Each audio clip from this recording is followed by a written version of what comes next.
How do certain people become the exception for avoidance, while others get pushed away no matter what they do?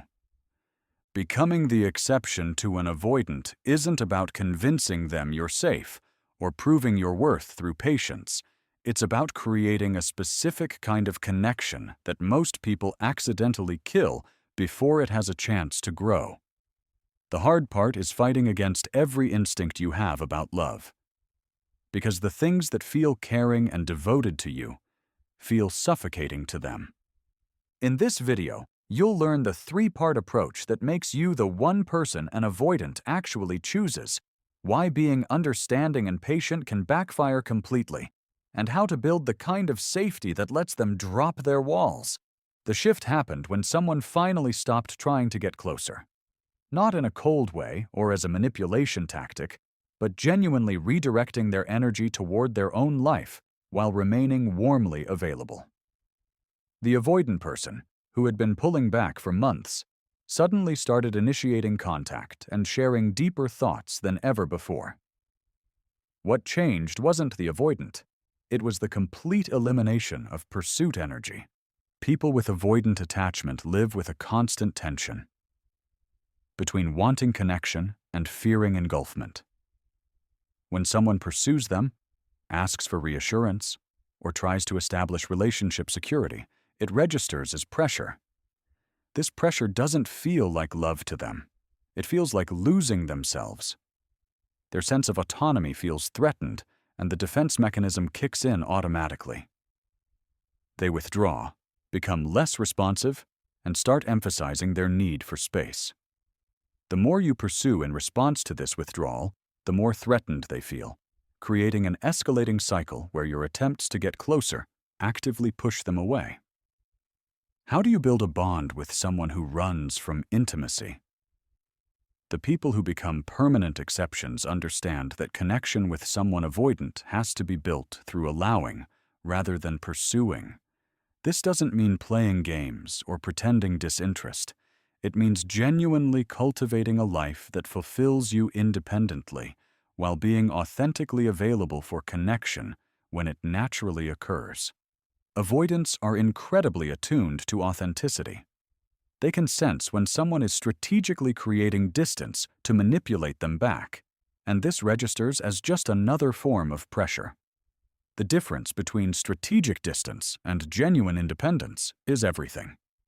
Creating genuine independence starts with a fundamental reframe of what relationship success means. Most people measure relationship health by increasing closeness, more frequent contact, and growing emotional dependency. With avoidant partners, these metrics become traps that destroy the connection. Instead, relationship success needs to be measured by the quality of interactions when they happen, the avoidant's willingness to initiate contact, and their comfort level with vulnerability during the time you share. This shift in measurement criteria changes your entire behavioral approach. When you stop measuring connection by frequency and start measuring by quality, you naturally stop creating pressure. You're no longer anxiously monitoring how many days it's been since they texted or how long they went without saying something emotionally vulnerable. You're not keeping score of reciprocity or building resentment about unequal effort. This internal shift registers energetically to the avoidant person. They sense that you're not waiting for them to fill a void in your life, and this absence of need feels safe. The practical protocol for becoming the exception involves 3 simultaneous behaviors that work together to create a uniquely safe relational environment. First, you maintain your own rich, engaging life that genuinely fulfills you. This isn't about posting on social media to make them jealous or talking about how busy you are. It's about actually building activities, friendships, projects, and experiences that matter to you. When the avoidant person is present in your life, they're enhancing something already good rather than fixing something broken. This distinction is critical because people with avoidant patterns instinctively retreat from anyone who needs them to feel complete. Building this fulfilling life requires honest self-examination about what truly brings you joy and meaning outside of romantic relationships. Many people realize they've been so focused on their relationship that they've neglected friendships, hobbies, career development, and personal growth. The process of reclaiming these areas isn't just strategy. It's reclaiming parts of yourself that may have been dormant. When you genuinely engage with your own life, you're not performing independence for the avoidant to see. You're actually becoming a more whole, interesting, grounded person. This internal transformation changes how you show up in the relationship, and avoidants can feel this difference immediately. The second simultaneous behavior involves responding warmly and fully when the avoidant person initiates contact or shares vulnerability, without using that moment to push for more. This is where most people sabotage themselves. The avoidant finally opens up or suggests getting together, and the other person immediately tries to extend the interaction, pin down future plans, or have a relationship-defining conversation. The avoidant experiences this as a bait and switch. They took a risk to reach out, and instead of that being safely received, it became a springboard for demands.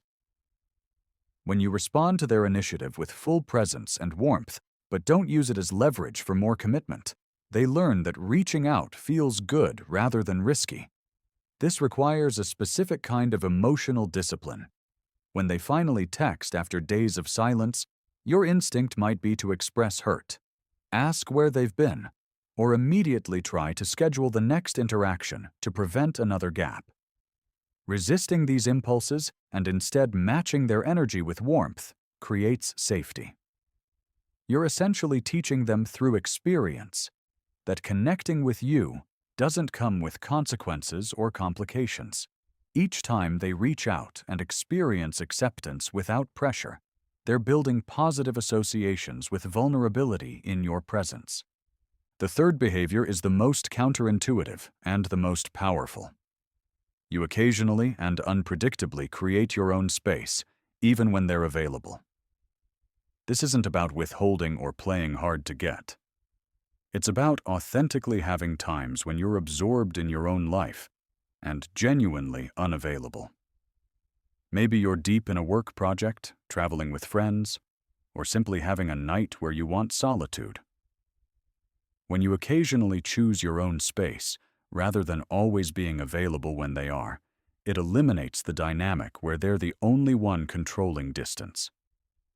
This balance prevents resentment from building on your side and prevents them from feeling like the relationship only moves at their comfort level. This behavior also serves another critical function. It keeps the avoidant from taking your availability for granted. When they know you have your own full life and aren't sitting around waiting for their attention, they begin to value the time you do spend together more. They start to see you as someone who chooses to be with them, rather than someone who needs to be with them. This distinction fundamentally changes the power dynamic and makes them feel less burdened by the relationship. These three behaviors create a relational pattern that avoidants rarely experience. Most people either pursue them relentlessly, creating pressure, or they pull away in hurt and frustration, creating instability. The people who become permanent exceptions maintain steady warmth while having a genuinely full life, responding beautifully to connection without demanding more, and occasionally choosing their own space naturally. This combination eliminates pressure while maintaining connection, which is precisely the environment where avoidants can relax their defenses. The energy you bring to interactions matters more than the words you say. People with avoidant patterns are hypersensitive to neediness, anxiety, and agenda. When you're with them, your internal state needs to be genuinely content and present rather than anxiously monitoring their responses or hoping this interaction will finally shift the relationship forward. This presence without agenda is rare and deeply attractive to them because it's the opposite of what they usually encounter. Most people interact with them while simultaneously trying to assess relationship security, decode their feelings, or move things toward commitment. This divided attention creates a subtle pressure that they instinctively resist. When your attention is genuinely on the present moment, rather than on relationship outcomes, interactions become lighter and more enjoyable. Conversations flow naturally instead of feeling like interviews or relationship negotiations. The avoidant person experiences being with you as easy and pleasant, rather than as a test they might fail. This ease is what allows them to lower their defenses gradually. They're not bracing for the moment you ask where things are going or express hurt about their need for space.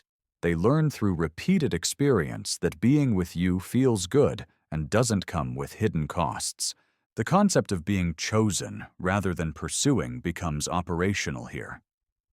Avoidants need to feel like they're coming toward you because they want to, not because they're being pulled. When you create a life that's genuinely fulfilling and remain warmly available without pressure, you become something they naturally move toward rather than away from. This movement needs to be entirely their choice, driven by their genuine desire for connection rather than by guilt, obligation, or your emotional needs. The moment they sense they're staying in the relationship to manage your feelings rather than because they want to be there, their system gets activated and they begin withdrawing.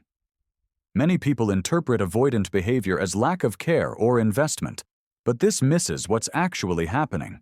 People with avoidant patterns often care deeply, but express it differently and need connection structured differently.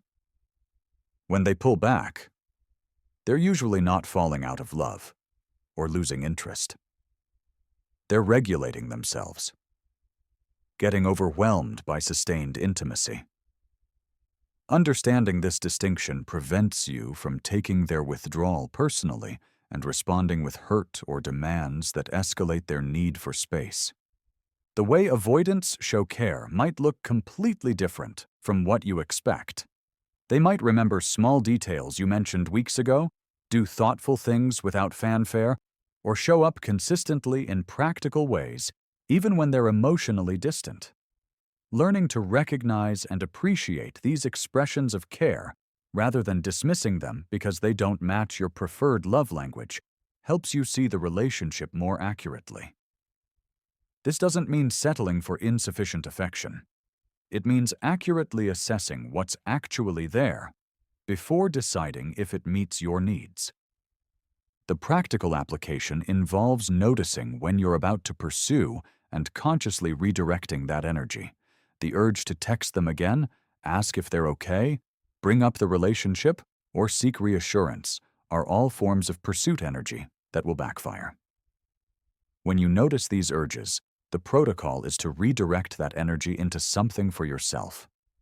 Call a friend, go to the gym, work on a project, or simply sit with the discomfort of not knowing where things stand. This self-redirection accomplishes two things simultaneously. It prevents you from creating pressure that pushes them away, and it genuinely builds your independent fulfillment, which makes you more attractive. Learning to sit with uncertainty without immediately reaching out to resolve it is one of the hardest skills to develop. Your anxiety will tell you that if you don't address the distance right now, something terrible will happen. The relationship will end. They'll lose interest, or you'll lose your chance. In reality, giving space when you're feeling anxious often strengthens the connection because it demonstrates that you're not controlled by your fears. Each time you successfully redirect your pursuit energy, you're building evidence for yourself that you can handle uncertainty, and you're showing the avoidant that you're emotionally stable. Over time, this approach creates a fundamental shift in the relationship dynamic. The avoidant person begins to experience you as a safe haven rather than a threat to their autonomy.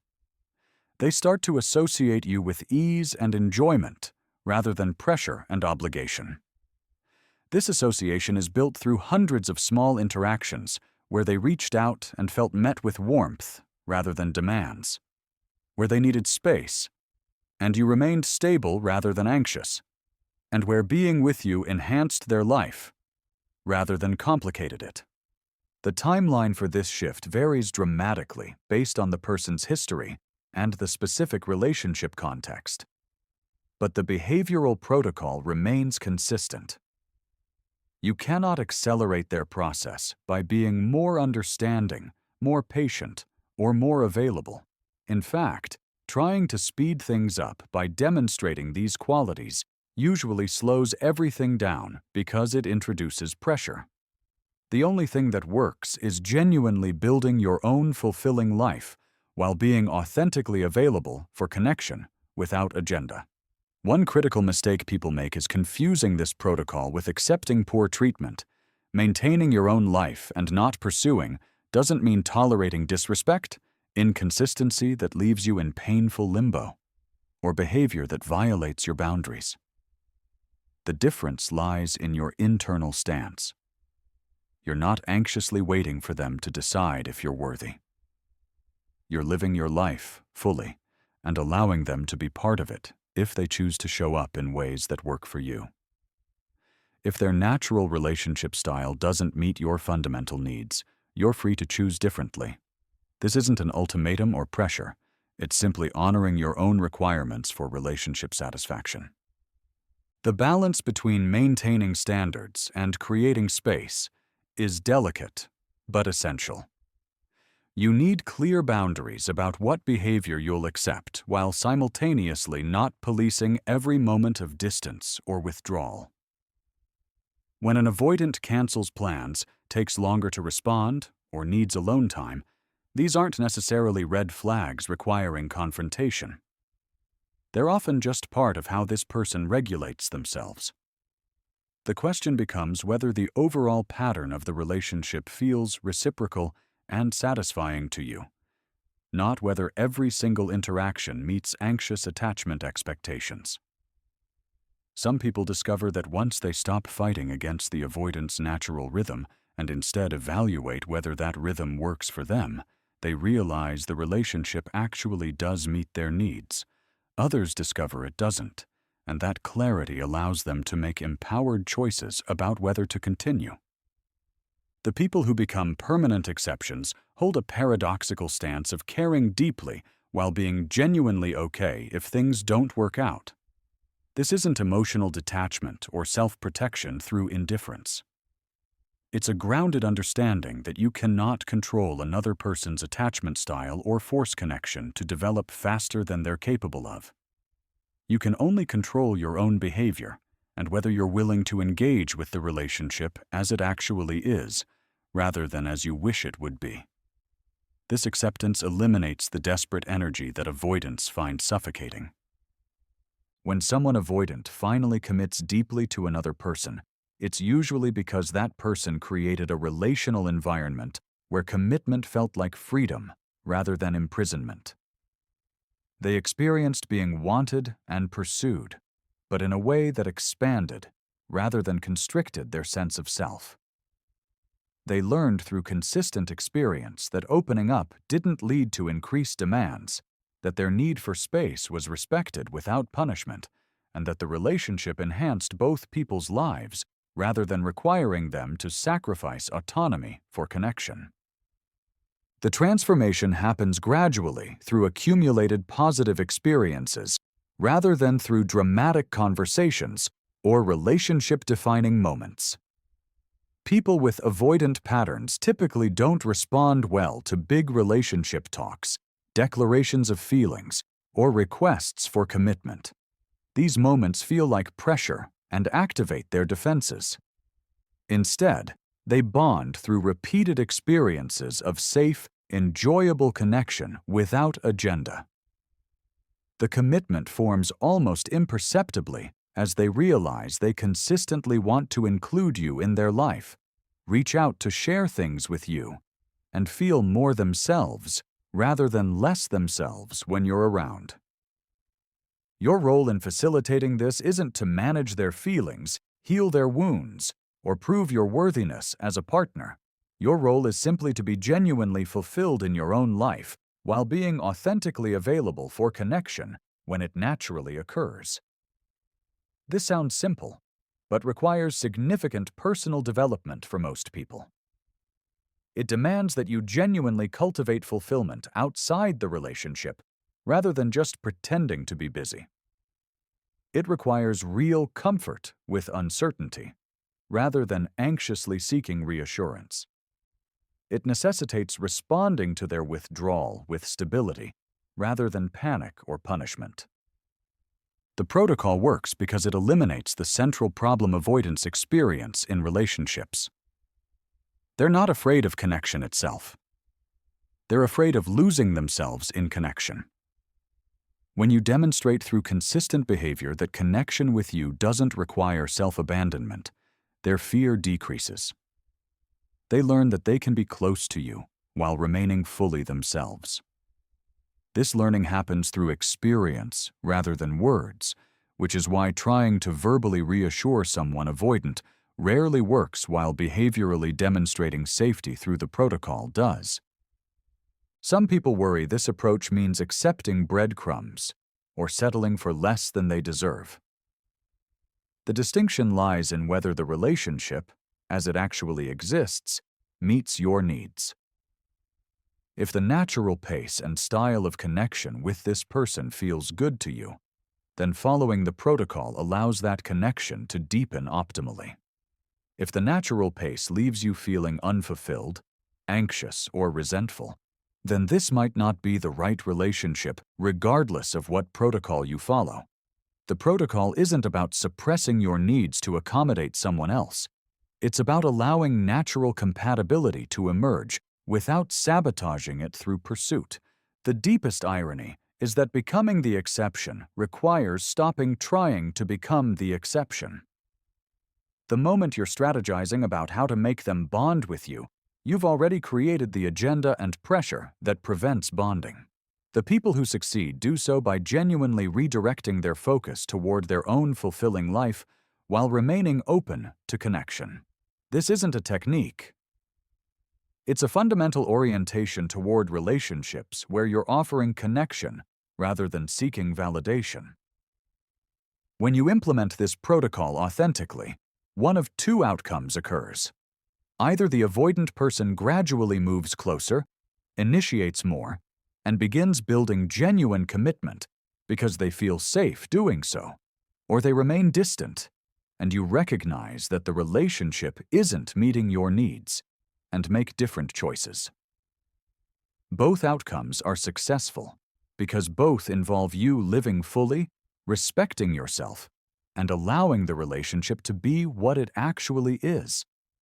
You become the exception not by trying harder, but by creating the conditions where they can safely choose you, and then giving them the space to make that choice. If you want to become the permanent person in an avoidance life, start by genuinely investing in your own fulfillment today. Notice when you're tempted to pursue, seek reassurance, or create relationship conversations, and redirect that energy toward something meaningful for yourself. Respond warmly and fully when they initiate without using it as leverage for more. Occasionally choose your own space, even when they're available. And above all, release the agenda of trying to change them or speed up their process. Your consistent, pressure-free presence over time is what creates the safety they need to finally let someone in. What's been your experience with avoidant partners? Have you noticed how pursuit pushes them away while independence draws them closer? Share your thoughts in the comments below. If you found this helpful, give this video a like and subscribe for more content on building secure, healthy relationships. Thanks for watching.